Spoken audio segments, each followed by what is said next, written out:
for the first time at 34. On a random Tuesday night, mostly out of curiosity, scrolling through his own accounts after a coworker mentioned retiring early almost offhandedly at lunch.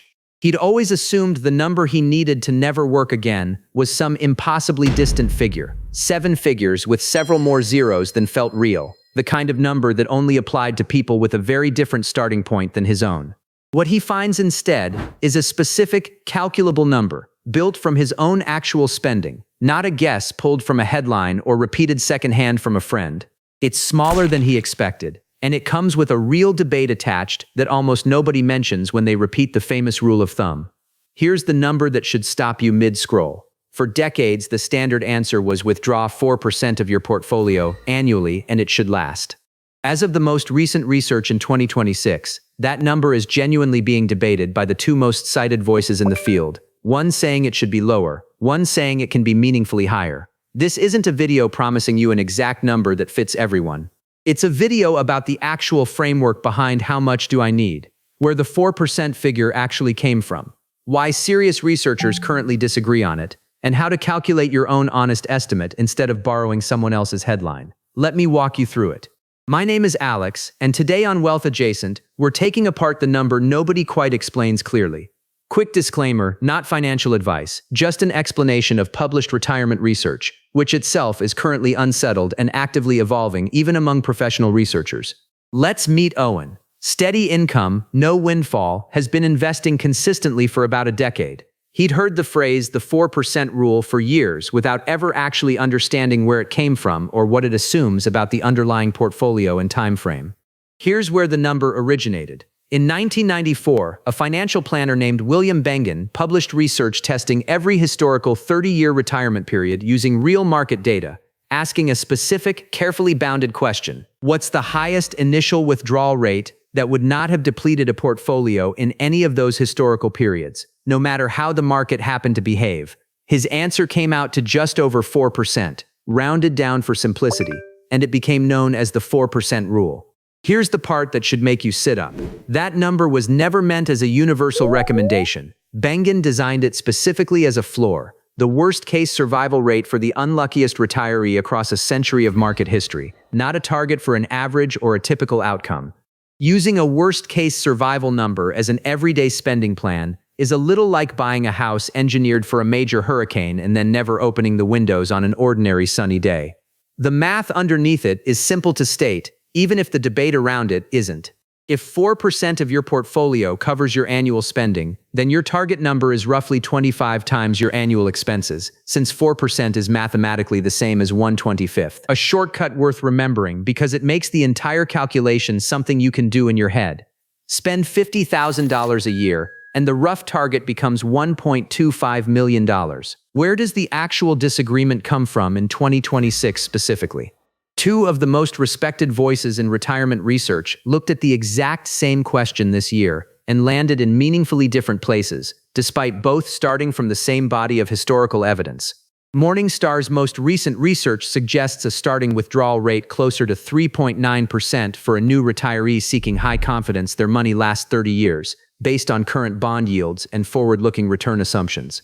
Bengen himself, in newly published research, now argues 4.7% is a safer starting point, rising to 5.25% or even 5.5% for retirees willing to stay flexible with their spending, based on an expanded portfolio mix including small and mid-cap stocks.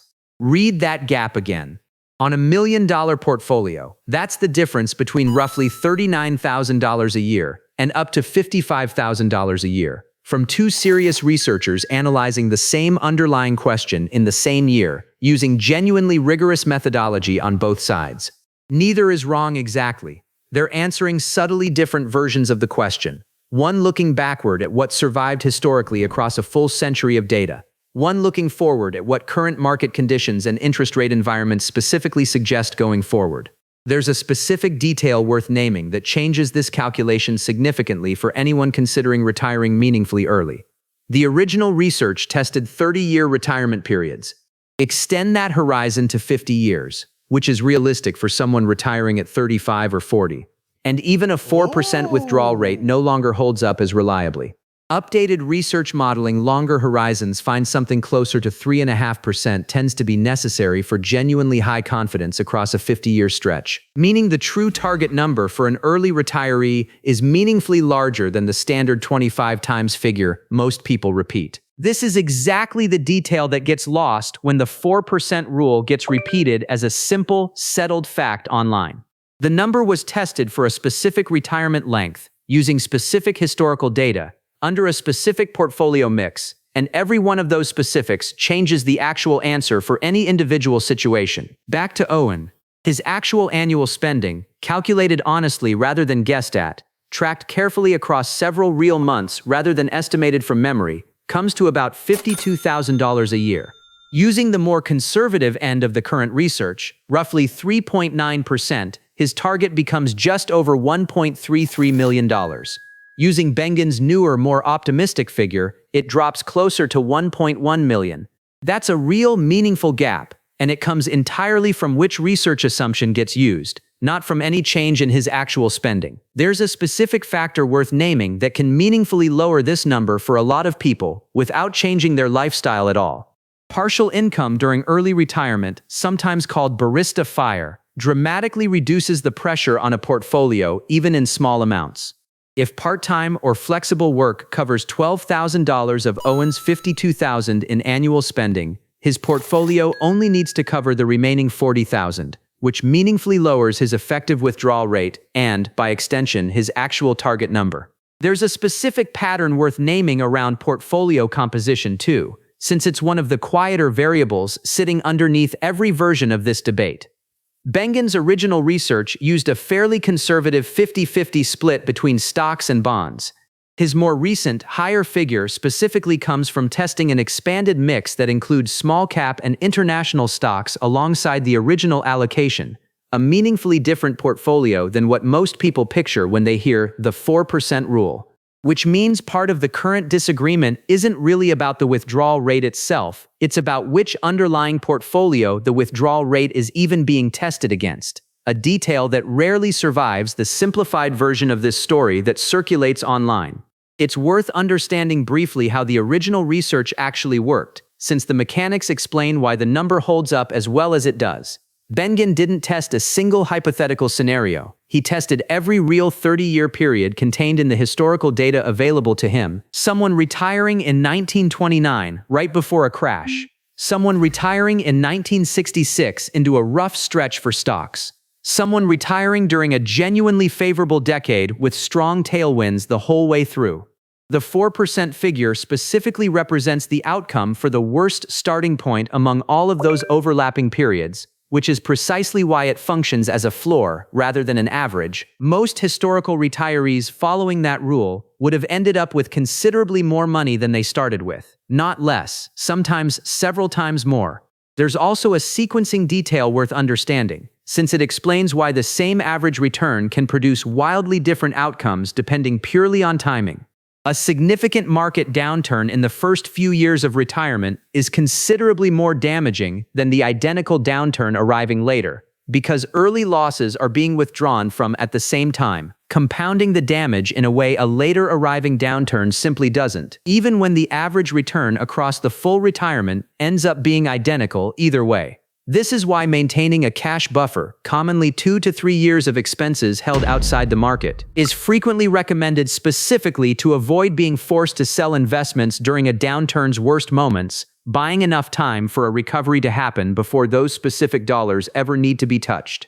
There's a specific detail worth naming about how the withdrawal amount actually adjusts year to year, since this trips people up when they first calculate their own number. The original rule isn't withdraw 4% of the current balance every single year. It's withdraw 4% of the starting balance in year 1, then adjust that same dollar figure upward each subsequent year for inflation, regardless of what the portfolio happens to be worth at that specific moment.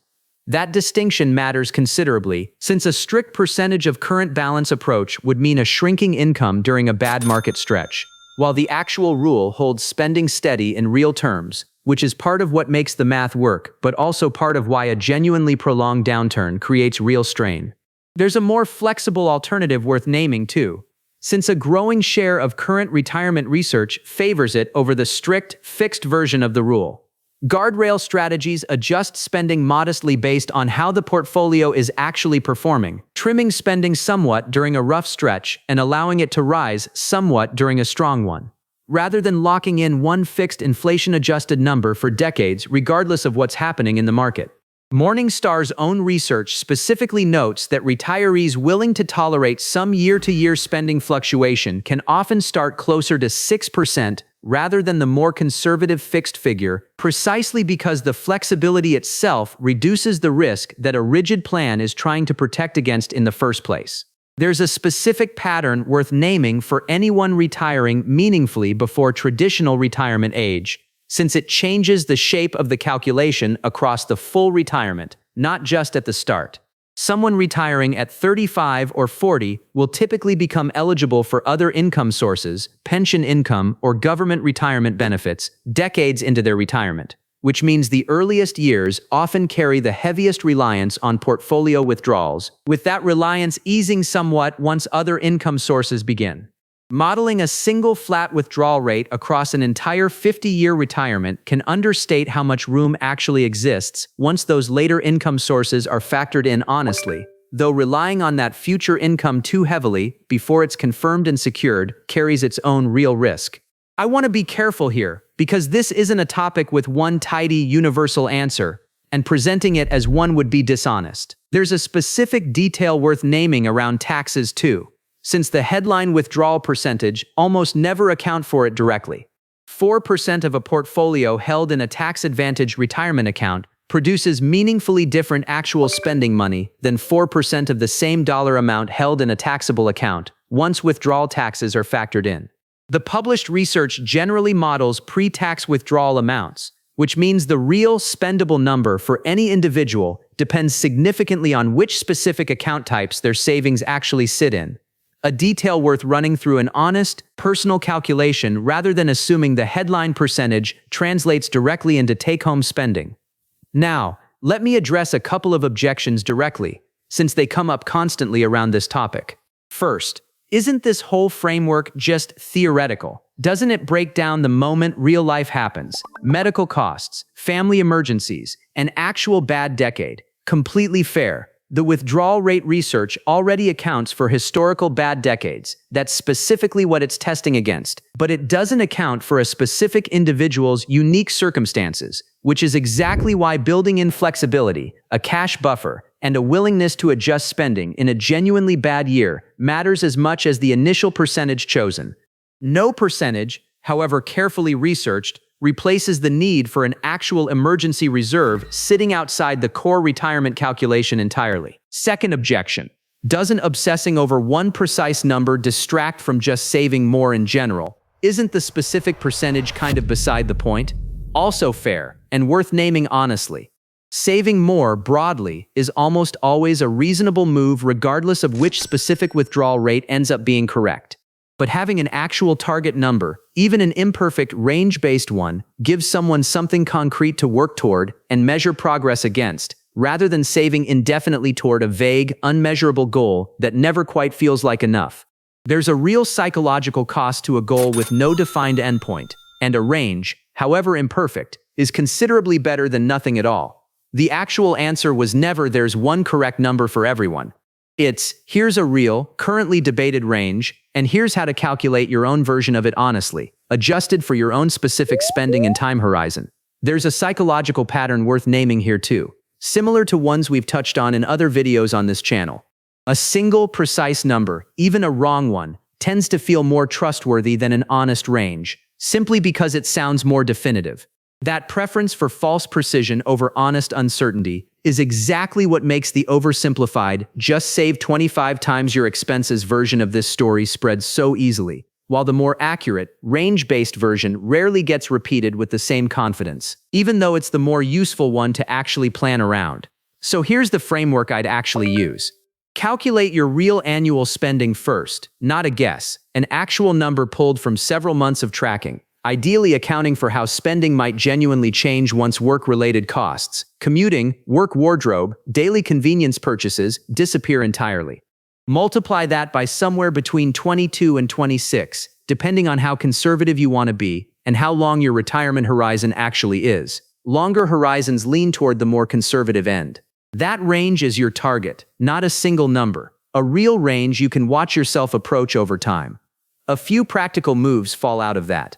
Revisit the calculation annually, since both your spending and the underlying research assumptions can shift meaningfully year to year, sometimes in your favor, sometimes not.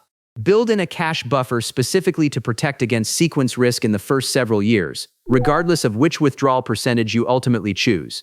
Consider whether any amount of flexible or part-time income during early retirement could meaningfully lower your required number, since even a modest amount changes the math considerably.